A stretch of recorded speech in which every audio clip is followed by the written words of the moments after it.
Bonsoir. Je suis Mbombo Mathieu Emmanuel, le directeur de publication du journal Climat Social, un journaliste d'investigation indépendant camerounais. Je suis un activiste camerounais. Je suis le président de la Ligue nationale de défense des droits des personnes défavorisées, en abrégé l'INADEF, une association qui défend les droits de l'homme. S'il vous plaît, venez-moi en aide. S'il vous plaît, venez-moi en aide. Je suis au bout de mes forces. Regardez là où j'habite. Et voici avec mes deux béquilles. Voilà l'autre. Voilà mes deux béquilles. S'il vous plaît, venez-moi en aide. Les autorités camerounaises veulent me tuer à cause de mon travail de journaliste que j'ai fait avec professionnalisme et selon la déontologie journalistique. Regardez là où j'habite. Regardez. Regardez là où je dors. Vous-même regardez. Regardez. Regardez là où je dors, s'il vous plaît. S'il vous plaît, aidez-moi. En 2020, les autorités camerounaises m'ont kidnappé par 6 militaires cagoulés. Ils m'ont séquestré au ministère de la Défense. Même le ministère de la Défense était au courant. Le commandant de la sécurité militaire, on appelle la CEMIL au Cameroun, Émile Joël Bancu, m'a torturé avec mes pieds coupés. J'ai les pieds coupés. Il me déplace avec l'aide d'une prothèse, d'une chaussure orthopédique et de béquilles. Il m'a torturé de 11h jusqu'à 23h. Jusqu'à m'amener au ministère, au secrétariat d'État à la défense, chargé de la gendarmerie, où on m'a gardé pendant 3 semaines. Abusivement, après qu'on dit au tribunal militaire, grâce à la communauté internationale, après qu'on m'a jeté en prison pendant 16 mois, j'ai été libéré. Purement et simplement, j'ai été acquitté sans être condamné ni jugé. Depuis ma sortie de prison, je ne parviens plus à faire mon travail. Je n'ai plus rien, j'ai tout perdu. Mes enfants sont les mendiants aujourd'hui. Je vis à Yaoundé. Après l'assassinat de mes confrères, mes collaborateurs, mes amis sincères, Martinez Zogo et Père Jean-Jacques Oulabébé, comme ils savent que je connais ce qu'ils ont fait, j'ai des informations, parce que les vrais commanditaires de l'assassinat de ces journalistes sont dehors, même les assassins. Ceux qui sont en prison là, ce n'est que de la politique. Les vrais commanditaires sont là, d'autres sont à la présidence de la République. Aujourd'hui, il faut m'assassiner parce qu'ils savent que je connais la vérité. Partout où je suis persécuté. Je ne sais plus à quel sens c'est voué. Je ne sais plus à quel sens c'est voué. Que les organismes internationaux qui défendent les droits de l'homme, qui défendent la personne défavorisée, qui défendent la personne handicapée, que les organismes internationaux qui défendent et protègent les journalistes viennent en aide. Regardez, je vis dans un cachot. Si je vous dis que 3 jours, je n'ai pas mangé. Je ne peux pas m'amener mes enfants ici, de peur qu'on nous tue tous. Aidez-moi. Regardez un journaliste de mon rôle. Je suis un journaliste hors échelle dans les investigations. Un défenseur des droits de l'homme. Regardez là où je suis. Regardez là où je dors. Voilà mes sacs. Regardez. Regardez là où je suis, s'il vous plaît. Regardez là où je dors par terre. Regardez. Et s'il vous plaît, venez-moi en aide. Vous pouvez me contacter. Je me nomme Mbombo Mathieu Emmanuel. Je suis le directeur de publication du journal Climat Social, un journaliste d'investigation, un défenseur des droits de l'homme, avec son association Ligue nationale de défense des droits des personnes défavorisées. Moi que vous voyez là, ceux qui auront la chance de m'avoir à leur côté, je suis quelqu'un. Je suis une bibliothèque pour le Cameroun. Mais ce n'est pas ce qui m'a poussé à venir dire ici.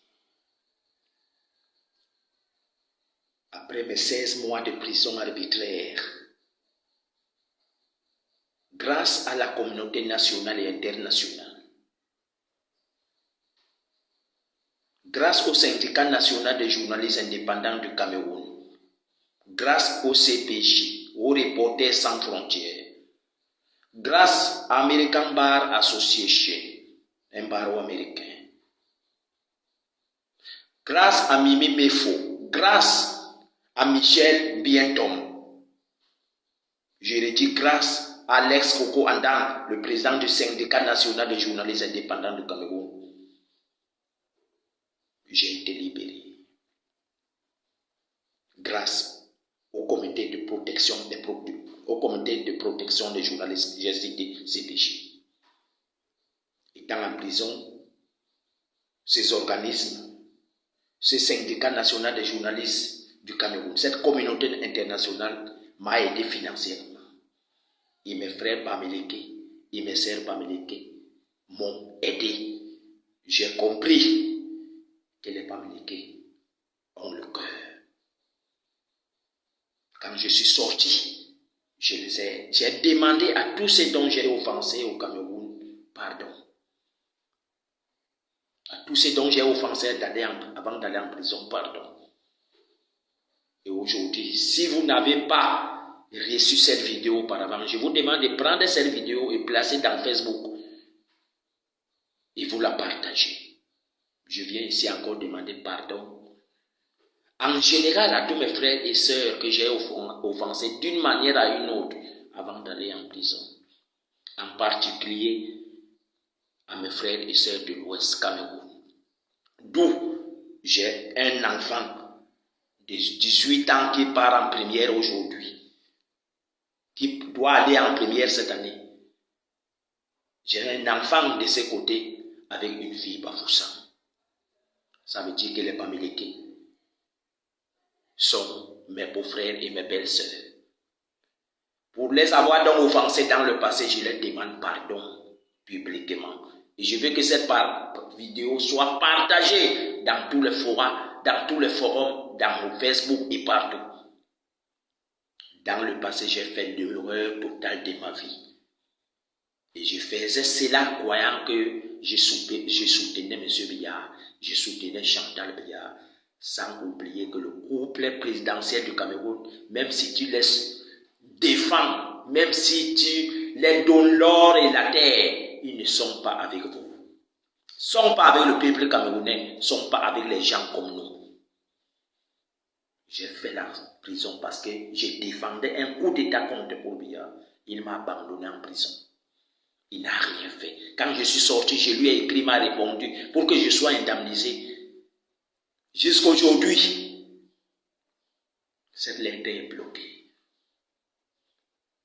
J'ai donc tourné le dos à Paul Biya aujourd'hui et je vais marcher. Je serai ensemble avec toutes les tribus du Cameroun parce que nous sommes frères et sœurs, ça n'a rien à y voir avec la politique. Et ce que nous cherchons au Cameroun, c'est le changement de ces régimes de 41 ans qui a fait couler les larmes, qui a fait conjurer le verbe souffrir à tous les temps aux Camerounais. Je vous demande pardon, vous mes frères et sœurs Bamileke, que j'ai offensé dans le passé. Je l'ai fait avec mon cœur. Je demande aussi pardon à tous mes frères et sœurs de toutes les autres tribus que j'ai offensées dans le passé. Que Dieu bénisse le Cameroun.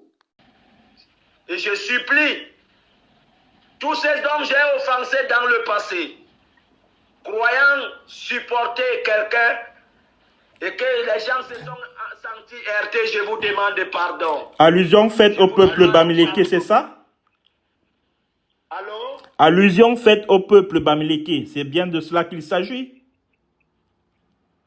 Je dis dans le passé pour soutenir quelqu'un, exagérément, j'ai fait quelque chose qui aujourd'hui me fasse garder des rancunes. Mais les frères Bamileke, les sœurs Bamileke, vous êtes mes frères. Je pensais que dans la politique, on peut faire du n'importe quoi parce qu'on supporte quelqu'un. Je vous ai heurté. Pardonnez-moi. Je n'ai pas voulu le faire en prison pour dire que c'est parce que j'ai envie que les gens me soutiennent pour sortir de la prison. Aujourd'hui, je suis dehors. Et vous devez comprendre que ça vient du fond de mon cœur, puisque je n'ai plus besoin d'un soutien.